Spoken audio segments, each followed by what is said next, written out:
Recording in progress. Right, we'll just wait till Jess can hear me. Anyone listening back, we're just hanging on in there. Oh, we've got Ryan joining.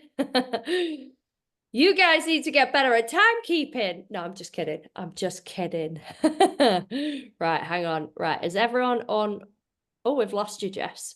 We've lost you. Oh, you're back. Right, so I was just saying we've got three options. First one is ask a question, any of the questions, any queries. It could be programming, it could be steps, it could be specifically how to do a certain exercise, or if you're feeling any pain, anything like that. Literally any questions. I've already got some from the guys and girls who can't make it. Second option is to go through your biggest struggle right now. So anything that you're struggling with, if you've been in the program a little while, you feel like you're stalled, anything like that.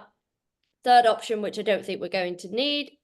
Oh, we lost Ryan. No, we haven't. It's not Ryan. Jess, I think she's got a dodgy connection.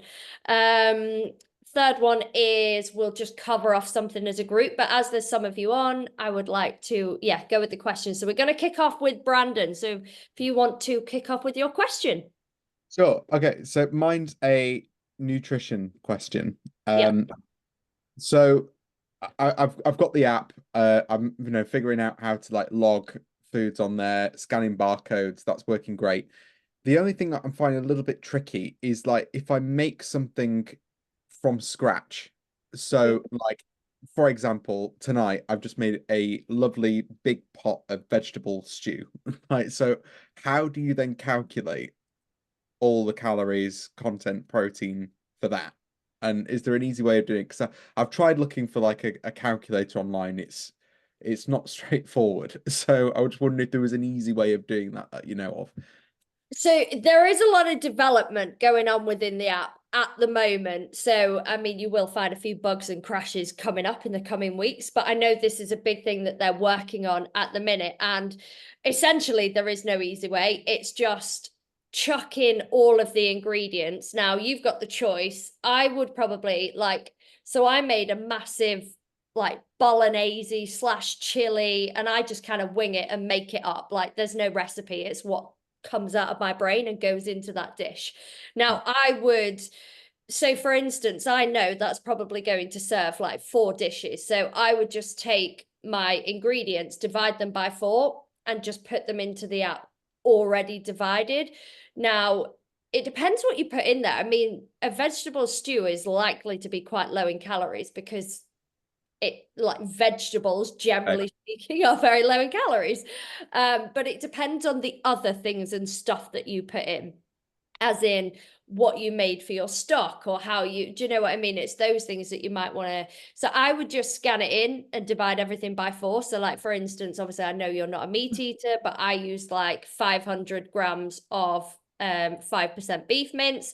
I would just scan the mince and I would just divide it by 4 and just literally put like 125 grams in, because I know that's roughly what that's going to make. So if you know your overall quantity is going to go by 6 or 4 or whatever it might be, just divide them by. And then what it does as well, it sits in recent within the food section of the app. So then what you can do is, if you then have it the next day, just click on recent, and then you can just add it into the next day, like mega quickly. Like I eat the same breakfast every single day. So I just click on that recent tab and whack it straight in, and then it's just there. Does that make sense? Yeah, that makes sense. Yeah, great. Okay, so I'll sit my calculator later and work it out. Yeah, I mean, a lot of the time it's quite straightforward, but if you're weighing it as a total, you'll know, right, this amount of courgettes or this amount of carrots or this amount or whatever it is you're putting into it. Like if you weigh it on the way in, then just divide it by how many portions you think you're going to get out of it. But it's a bit of, playing around a little bit. But I mean, again, that's not likely to be the thing that pushes you over your calories. Do you know what I mean? It sounds Yeah. like a nice, healthy, I'm not too worried about that. It's more if you're like smashing, I don't know, a Domino's or something, that we might have to have more conversation. Yeah. Okay. Sure. Yeah. Because it's actually the first time this week where because for everyone else, I only started this a week ago. And yeah, it's the first time this last week where I've made something from scratch like that. So yeah, it's like it's the first time I've encountered that problem. And I thought, well, I know for the next 12 weeks I'm going to be making lots of dinners like that. So Yeah, I yeah. need to get into the mindset of doing it. But yeah. Yeah, for sure. Yeah, yeah. Perfect. Did you have another question, or are you good? No, second Yeah, yeah. question, quick one. Do you recommend a protein powder? Yes, I do. So somebody else has asked this question as well, and some people are going to Home Bargains for their protein powder, and they're going to listen back to this and be like, I've just fucking bought it. Now, when you're looking for a protein powder, I would personally opt for buying it online. So places like Bulk, so BULK. And if you type this into Google, by the way, they're going to be the top ones that come up. If you type in protein powder, they will be. You'll get My Protein, which is literally the website. The Protein Works, and you'll get Bulk. You might get Huel, you might get a few of the others, but basically what you want is a protein powder with 5 or fewer ingredients. Anything else, and it's basically, there's a load of shit in there with it, and you don't want that. You want a nice, especially for anyone cutting, which I think, well, Sarah, you're not, but everybody else is cutting. You want a bulky powder. Everybody else cutting, then ideally look for lower calories. Now it needs to be a whey protein, which is WHEY. You can also get them quite cleanly from places like Holland and Barrett's if you'd prefer to actually pick it up in a store. But they do really fast deliveries. You buy them in enormous. I'll go and get mine actually. Enormous, like great big, like kilo packets. So I think we find after everything, even after the influencers codes and everything, Protein Works is still the cheapest, and it's because they don't do as many flavors, so you're kind of a bit more of a basic bitch with that. Now on that, creatine, anyone not taking it, it is very, very safe and very recommended. And what it's basically doing is drawing water into your muscles. So if you want to build slightly more muscular physique, especially for the guys, like I know Ryan, you'll probably already be taking it. You've been with the program quite a while.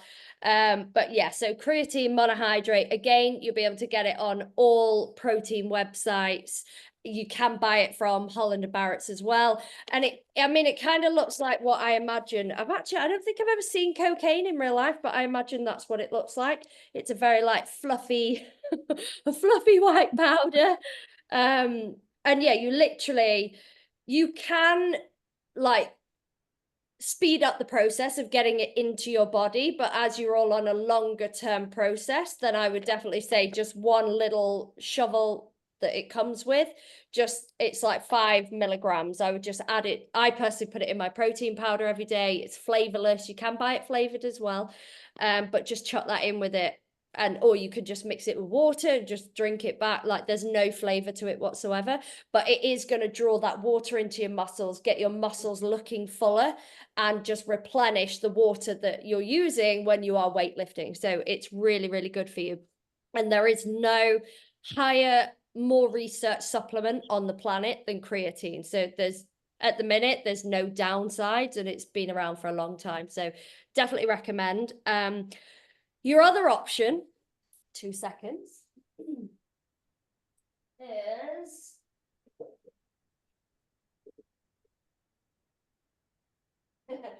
this is going to be great for anyone listening back. I'll put the video on so you can see it. This is your other kind of option. So this is a clear whey isolate, which comes in lots of different flavors. You can buy the sachets, you can buy the sample sachet packs, you can try lots of different flavors. You basically just shake this up with water and leave it 15-20 seconds for it to kind of unbubble down a bit, and you just drink it like juice. And it is literally, that's probably your lowest calorie option. These ones, I don't mix it with water. I mix it with unsweetened almond milk, which is about 25 calories for 250 ml. So again, it's not going to push you over your limit really. But yeah, they're kind of your options. Whey protein on any flavor you like. Just make sure there's no more than 5 ingredients in it, which there won't be on any of the online ones, or a clear whey isolate. So yeah, there you go. Does that help? Definitely. Thank you. That's my entire protein collection. Right, who would like to go next? I had a question sticking on the protein, well, nutrition kind of theme. So I know you mentioned I'm obviously not the one cutting. Sorry if you can hear my dog grumbling away in the background. But yeah, I kind of get to a point in the day where I'm like, oh, there's some days that I'm just not going to get there. I'm just not going to kind of get enough. And yeah, I guess it's just, are there any, I don't know, kind of big protein things that we should be looking for going forward that gets that stuff in more effective, rather than me just eating the contents of my kitchen to try and get enough stuff in? You know, what are the big hitters, I guess? So for context, obviously I did say it, but Sarah's bulking, which I've just come out of a bulk about 3 weeks ago or so. So we're going down the muscle building route to like change her physique in that way. So it's just a bit of a slightly different process. So is your question, are you more struggling to get enough protein in, or is it struggling to get enough food in? They're two slightly different things. Probably. I think previously it would have been both. Now it's a case of like, I can eat all of the things. You know, it's just a case of getting the most value out of those things rather than just eating all of the things. So, I mean, for me, when I bulk, I'll be completely honest, I just have a great time. I just have a nice time. I enjoy all the foods, all of the options, and I'm just not so, like I just mentioned, so when we made that that beef chili, spag bolly, whatever you want to call it, because like I said, I just make the whole thing up. It's the same as when I bulk. I just choose a different mincemeat. So I no longer go for the 5% mincemeat. I would probably go for like a mixed pork and beef, or any like pork and lamb, where it's significant. I'd go for 20% fats instead of the 5% fats. Like when we cut, we go for things like yogurt coleslaw from Morrison's because it's a lot lower calories. When we bulk, I'm going for the higher fat coleslaw. Do you know what I mean? Or like your Greek yogurts, you can choose higher fat, lower fat. And it is typically, so for context, for anyone that doesn't know, in terms of the macro groups, protein and carbs are both 5 calories per every 1 gram, whereas fats are 9 calories per every 1 gram. So your fats are the thing that are going to push up your calories in an average day, whereas the others, they're going to sit the same. You can't really change them around. The calorie quality is just what it is. But again, if you're thinking about things like condiments, so in a cut, we would have lighter than light mayo. We would have salad cream because it's very low in calories. When I'm bulking, I'm having all the barbecue sauces. I'm having like all of the really fun stuff, like that's a million, like Pizza Express, like Jesus Christ, that stuff's high. Do you know what I mean? It's just about thinking, how can I get my calories up? Like olive oil, it's about 120 calories per teaspoon. You wouldn't want to waste your calories like that in a cut, but in a bulk, you can just chuck it in. It doesn't matter. Do you know what I mean? Whereas like in a cut, you would probably opt for things like fry light. So it's just getting your head around like the different things that you would still buy. It's just you don't want to be going for the low calorie, lighter options, lower fat options. Just on that, like be aware of, just because it says low fat does not mean it is. There are no marketing requirements on something actually being lower fat. So actually so salad cream's a great version of this. The low fat version has more calories in than the high fat version, which is impossible, because if it actually had a lower fat quantity, it would be less calories scientifically. So it's just marketing. So make sure you are actually getting very label savvy when you're doing your shopping. But yeah, it's just like protein powder, for instance, like this one is lower than this one. And there are ones that are deliberately designed for bulking. So you can get significantly higher protein powders that are just higher in calories because they're designed that way. Like oats, I've got 2 packets of oats in there, completely different calories, same product. So it's just about getting really label smart and trying to pick out things that are deliberately slightly higher, even though you might be eating a very similar product and you don't notice, they just are. Does that make sense? Yeah, it does. Thank you. Did that actually answer your question? Because I'm not entirely sure. Yeah, mostly. So I think I've been having a look through like the recipes in the vault and stuff actually are really good as well. So I made one of the slow cooker chicken fajitas. I did it slightly differently. Like I didn't have it pulled and as a fajita, I did it as like chicken to have with rice and that sort of thing. Yeah. So but yeah, again, it's just knowing, kind of going, all right, well, I don't really fancy that bit of it, but what can I swap out? And it's just, I've only been doing this sort of 2 or 3 weeks as well. So just kind of getting your head around all the ins and outs of it all, isn't it, really? Yeah. And that's it. Again, cooking fajitas in a cut, you'd use fry light. You cooking fajitas in a bulk, you use your olive oil or your coconut oils that, again, really high in calories. So it's just about changing up and thinking about what you use with them. And adding things, like you could quite easily add like more like a guacamole in there, or you could add like avocados, obviously going to be really high in calories because it's primarily it's a healthy fat, but it's still a fat. Adding in things like a salsa is actually really low in calories, so it might be that you opt for something a bit more calorie dense, but you can tweak the meals to just bump up the calories, so it doesn't feel like you're having to shovel in food all day long. I honestly have no issues in a bulk. None. It's a wonderful place to be. I work from home, so like I just sit there very constantly feeding. But yeah, it's again just about eating the right things and not just sitting there eating crisps and biscuits. So yeah, biscuits in a bulk, I'm like, I smash like half a pack of biscuits with a cup of tea, which I'm so sorry for everyone else that's on a cut, and I'm on a cut too. And I'm like, I said to Thomas last night, I just want a fucking biscuit. I was like, I really want a biscuit, but I can't have a biscuit. We go to Dubai in like 6 weeks, and I'm like, God. Enjoy the biscuits for all of us, Sarah, please, for the love of God, do. Do you know what? I'm just going to go and take one for the team. Exactly. Don't worry, I got you. Did you have any other questions? No, I'm good, thank you. Amazing. Right. Who next? So we've got Jess and Ryan. Ask away. I'm say I've got one. With the supersets, how important are they?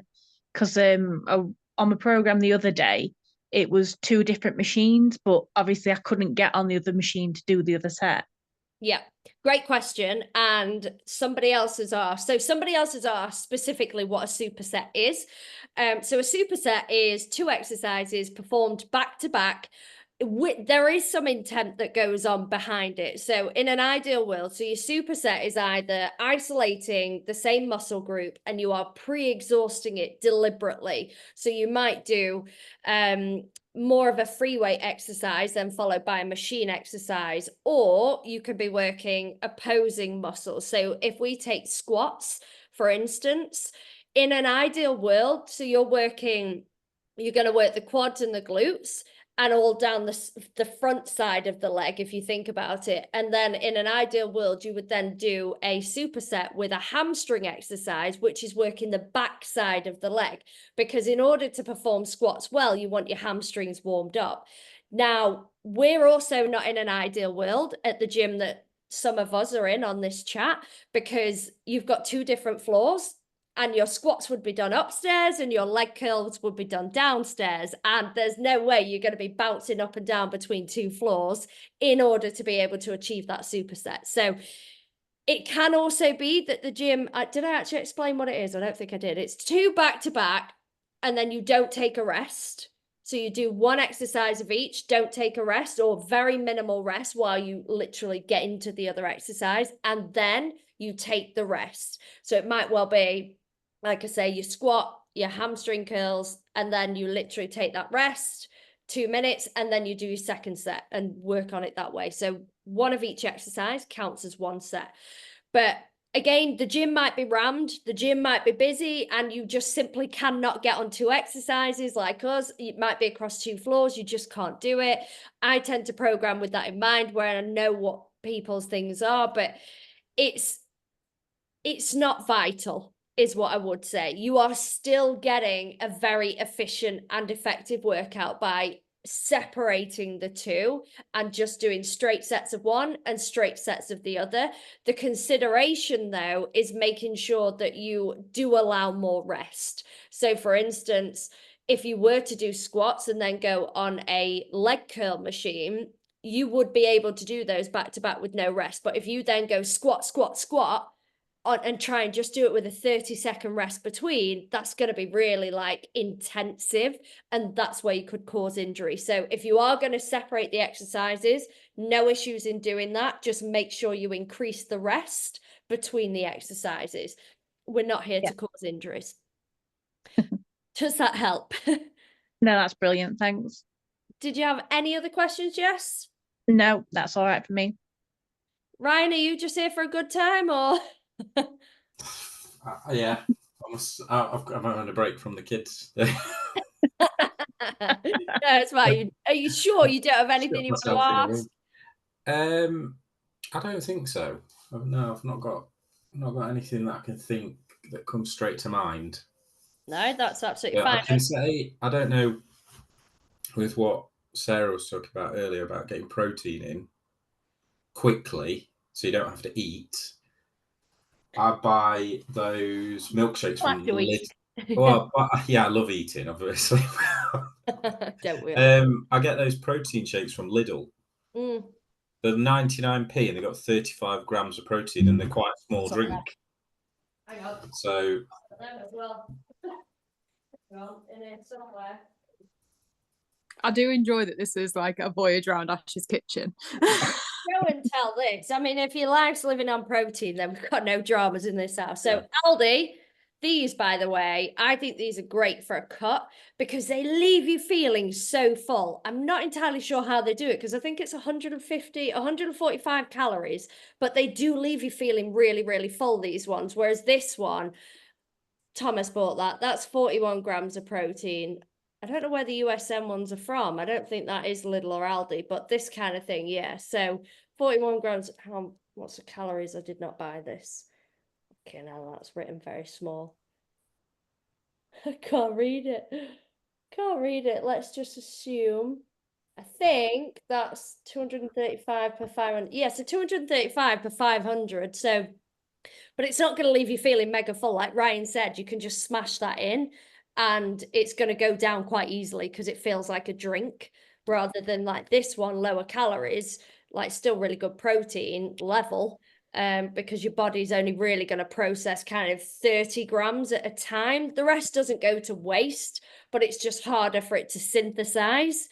So like this being 41 grams is probably a bit higher than what you actually need, but it's there, so you can just take it. But like I say, these ones leave you feeling fuller. So for your option, Sarah, absolutely right, what Ryan's saying, like some easy, quick win. And they're quite cheap, aren't they? They're quite affordable, all of this stuff. They're cheap. They've got I know Aldi have to do the same stuff as Lidl, but Lidl have got like a little protein section at the back in the fridge. Yeah, they do the cheeses, they do like... Yeah, and they're dead cheap. Yeah. They're like less than £1 for the protein shakes. Aldi do it all as well. It's just more spread. It's spread across the store. So we've just got some... I'm like, no, you don't need to see it. I could just stop. There's some protein pasta now in Aldi. So it is, and it because they used to do it at Morrison's and it's gone. Oh, I'm going to show you because I can see on the look on your faces. You're curious. Me. Where does it break?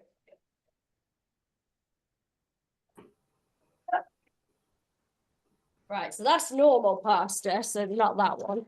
But these guys, so this is great for you as well, Brandon, because this is all vegan. So this is higher in protein. So this is from Aldi, literally bought it the other day. So it's definitely in stock. But I mean, it's not as high as like a protein shake or something like that. But if you're going to cook with pasta anyway, then you could just make that switch out. And it is just slightly higher in protein for you. So, and they're, again, cheap, cheerful. But yeah, Aldi definitely like to spread it out throughout the store. So you just have to hunt this shit down. Yeah. Actually, it's just reminded me going between Lidl and Aldi. I've noticed the shakes in Lidl are great, but the equivalent ones in Aldi are actually a lot higher in sugar than the ones from Lidl. Is that something we should be mindful of, or wouldn't you stress about sugar too much? I mean, I would say, so there are some people who are diabetic in this group, and that's something for their specific consideration. But I would say calories is your quantifying thing. So it always is calories, protein, fats and carbs mix around between the two. So again, as long as you're happy with the overall calorie intake and you can afford the calories, like sugar's not bad. It's not bad for you in moderation. So I could also go and get sweets out. I could get chocolate out. I could get crisps out. Like, we still own this stuff. And in an ideal world, even in a cut, you don't want to completely cut out all of the things you enjoy. Now, for me, if the little one is better for the option that you're looking at, the product that you're considering, go with the little one, and then get your, if you like sweets or chocolate or something else, then get your sugar in a way that you actually would like to digest it in. Do you know what I mean? Rather than through a product that you kind of go, well, I'm not going to notice that kick. Do you know what I mean? I'm not going to think, whoa, I've hit my sugar. Like balancing it, basically. Yeah, exactly. This is it. It's not about restriction. It's about moderation. It's about teaching you how to enjoy a nutritious diet. Think about it like 80-20. 80% in an ideal world will be whole foods, and then 20% is the things and stuff that you would like to enjoy. And if you get that balance, quite nice. And what tends to happen when we put weight on, we're just grabbing convenience foods, and we're just grabbing the things and stuff on the go that are not very highly nutritional, like density. So it's just about getting that balance slightly back in favor of where we want to be to lead a healthier lifestyle. Right, I've got Joe asked, this one was cute, bless her. When completing the workouts, do you click complete at the end? Yes. Do that, because basically I can see everything you guys do and I go through that data. So on a Wednesday, I will look and I tend to call it my little stalky stalk, where I'm going through and I'm like, oh, you're not tracking this, or I've noticed this, or where's that workout, or whatever. Like, I can see everything. And then obviously when it is your official check-in day, so you've got all day Thursday, the cutoff is 9 o'clock on Friday. And that allows me all day Friday to come back to everybody with all of the feedback. Again, I'm checking all of that data. So if you don't complete the data, and also actually on the nutritional log, please click complete at the end of the day, because then I know when I'm actually going through that data that you have actively completed that day. Otherwise, I might think, did you have a few pesky biscuits and you didn't mark complete? Do you know what I mean? It's leaving me open to going, cheeky sausage. And I just want to know that your day is done. So make sure you click complete on your workouts and complete on each of your nutritional logging days. She also asked about substitutes for a bench at home. She's doing a home workout plan. I would just use a chair. I'm not that exotic. If you've got a coffee table the right height, a chair at the right height, like Bulgarian split squats off this bad boy, do you know what I mean? Like, you can literally, you've got to get creative on a home program.